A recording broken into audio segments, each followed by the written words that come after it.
Previous video I have discussed the formulas in detail, and also I have used this formula to solve some problems from formula number 1 and formula number 2. Now in this video we will see how we can use these 3 and 4 formula, now formula number 3 and formula number 4, to solve the similar kind of aptitude problems.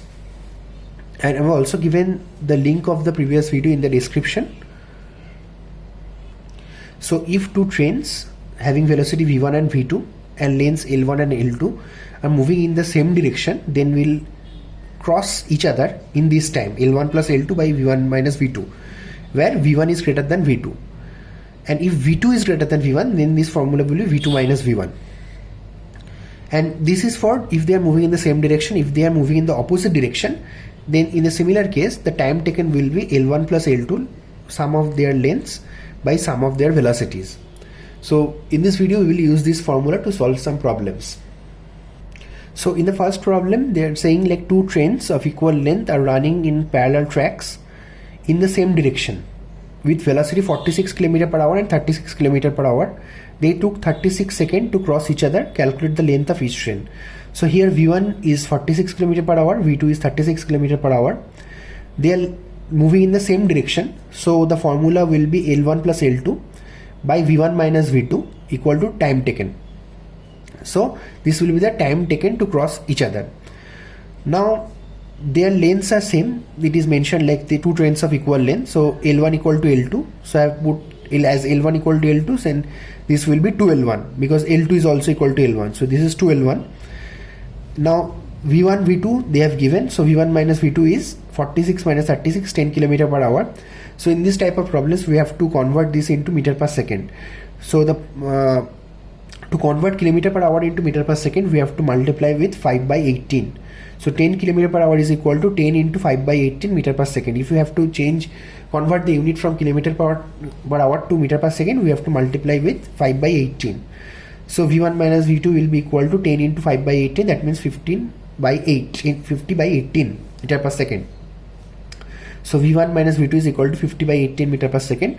We have put this value in v1 minus v2, 50 by 18, and L1 equal to L2. So as L1 equal to L2, then this will be L1 plus L1, so this will be 2L1. So I have put 2L1 in place of L1 plus L2, as L1 and L2 are both the same length.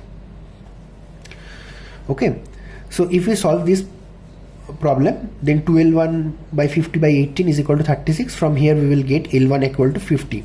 So this is the length of first train. As the length of two trains are equal, so L1 and L2 is equal to 50 meters. So both trains have length of 50 meters. So this is how we can solve the problems where the trains are moving in the same direction and they cross each other. Now moving on to the next problem. A 270 meter long train running at 120 km per hour crosses another train running in the opposite direction at the same speed 80 km per hour in 9 seconds. What is the length of the other train? So v1 is 120 km per hour, v2 is 80 km per hour. So v1 plus v2 is equal to 200 km per hour. Now similarly, if we want to convert into meter per second, we have to multiply with 5 by 18. So 200 into 5 by 18, that means 1000 by 18 meter per second. This is v1 plus v2. And in case of if the trains are moving in opposite direction, so the time taken to cross each other will be sum of their lengths by sum of their velocity. So the first L1 is known, 270, I have put it here. L2 we have to determine, or we have to calculate, so this is L2. And v1 plus v2 we have calculated already, 1000 by 18. And this time taken is given as 9 seconds. So if we calculate the value, like first we have to cross multiply with here 9 into 1000 by 18, which will be equal to 500. So 270 plus L2 equal to 500. L2 is 230 meter. So this is the length of the second train. So this is how we can solve the problems of the cases where trains are moving in opposite direction and they cross each other. Thank you.